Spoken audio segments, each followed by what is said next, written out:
पंडित रविशंकर एक भारतीय संगीतकार थे जिन्हें भारतीय शास्त्रीय वाद्य सितार को पूरी दुनिया में लोकप्रिय बनाने के लिए जाना जाता है। शंकर गीत का अध्ययन करते हुए बड़े हुए और अपने भाई के नृत्य मंडली के सदस्य के रूप में भ्रमण किया। ऑल इंडिया रेडियो के निर्देशक के रूप में सेवा करने के बाद उन्होंने भारत और संयुक्त राज्य अमेरिका का दौरा करना शुरू किया। इस प्रक्रिया में उन्होंने जॉर्ज हैरिसन और फिलिप ग्लास सहित कई उल्लेखनीय संगीतकारों के साथ सहयोग किया। उन्होंने प्रसिद्ध बैंड द बीटल्स के साथ भी सहयोग किया, जिससे सितार को काफी हद तक लोकप्रिय बनाया गया। हेलो एवरीवन, मेरा नाम है नीतीश पांडे और ये एक पर्सनैलिटीज वीडियो की सीरीज है जिसमें हर एक पर्सनैलिटी पे मैं आपको बताऊंगा। ये बहुत ही एक इन्फॉर्मेटिव वीडियो होने वाली है, लेकिन इस वीडियो को स्टार्ट करने से पहले आई रिक्वेस्ट एवरीवन कि आप इस चैनल को सब्सक्राइब करें एंड वीडियो को लाइक एंड कमेंट करें। आप इस चैनल पे यूपीएससी रिलेटेड सब्जेक्ट्स को भी पढ़ सकते हैं, जिनके प्लेलिस्ट हम लोगों ने बनाया है। ये सारा कंटेंट फ्री ऑफ कॉस्ट है। जो भी सीरियस यूपीएससी एस्पिरेंट्स हैं वो वाइस सर को कांटेक्ट कर सकते हैं ऑन व्हाट्सएप 7200681675 टेस्ट सीरीज और फाउंडेशनल वीडियोस के लिए। चाइल्डहुड। रविशंकर का जन्म एक बंगाली परिवार में हुआ था। उनके पिता श्याम शंकर चौधरी अंग्रेजों के अधीन एक स्थानीय बैरिस्टर के रूप में सेवा करने के बाद एक वकील के रूप में काम करने के लिए लंदन चले गए। युवा रविशंकर को उनकी मां ने पाला था और 8 साल की उम्र तक अपने पिता से नहीं मिले थे। 1930 में वह एक संगीत मंडली का हिस्सा बनने के लिए पेरिस चले गए और बाद में अपने भाई उदय शंकर की नृत्य मंडली में शामिल हो गए। उन्होंने 10 साल की उम्र में मंडली के साथ दौरा किया और एक नर्तक के रूप में कई यादगार प्रदर्शन दिए। रविशंकर का परिचय सितार के उनके जीवन के बहुत बाद में हुआ था, जब वे 18 वर्ष के थे। यह सब कोलकाता में एक संगीत कार्यक्रम में शुरू हुआ, जहां उन्होंने अमिया कांति भट्टाचार्य को शास्त्रीय वाद्य यंत्र बजाते सुना। प्रदर्शन से प्रेरित होकर शंकर ने फैसला किया कि उन्हें भी भट्टाचार्य के गुरु उस्ताद इनायत खान के तहत सितार सीखना चाहिए। इस तरह सितार उनके जीवन में आया और अंतिम सांस तक उनके साथ रहा। Early career and association with AIR. AIR का मतलब है ऑल इंडिया रेडियो।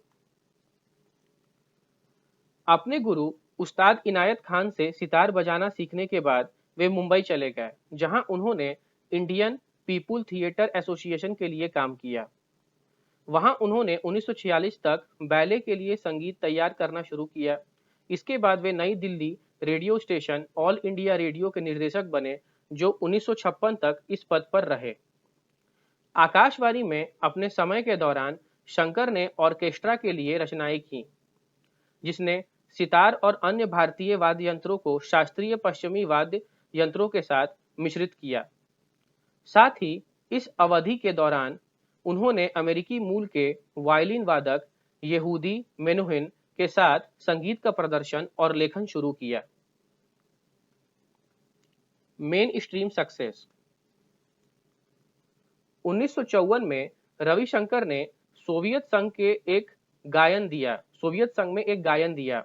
1956 में उन्होंने संयुक्त राज्य अमेरिका और पश्चिमी यूरोप में शुरुआत की। साथ ही उनकी लोकप्रियता में मदद करने वाला एक स्कोर था, जो उन्होंने प्रसिद्ध भारतीय फिल्म निर्देशक सत्यजीत रे के लिए लिखा था। पहले से ही पश्चिमी दुनिया में भारत संगीत के एक राजदूत शंकर ने 1960 के दशक में इस भूमिका को काफी हद तक अपनाया। उस दशक में मॉन्टेरे पॉप फेस्टिवल में शंकर का प्रदर्शन देखा गया, जिसने उनकी प्रसिद्धि को और बढ़ा दिया। Political career. भारतीय संगीत में उनके महान योगदान के लिए उन्हें तत्कालीन भारतीय प्रधानमंत्री राजीव गांधी द्वारा राज्यसभा के लिए नामित किया गया था। उन्होंने 12 मई 1986 से 11 मई 1992 तक भारतीय संसद के उच्च सदन के सदस्य के रूप में कार्य किया था। रिकम्पोजिंग सारे जहां से अच्छा। सारे जहां से अच्छा गाने को रविशंकर ने ट्यून किया था। 1904 में मोहम्मद इकबाल द्वारा लिखित इसकी एक और अधिक खींची हुई धुन थी, जब तक कि शंकर को 1945 में इसे रीसेट करने के लिए नहीं कहा गया था। कई लोग इससे अनजान हैं, जिसमें HMV भी शामिल है, जो देशभक्ति गीतों की विशेषता वाले एल्बम में धुन को पारंपरिक के रूप में दर्शाता है। Death and legacy. रविशंकर का 92 वर्ष की आयु में कैलिफोर्निया के सैन डिएगो में 11 दिसंबर 2012 को निधन हो गया।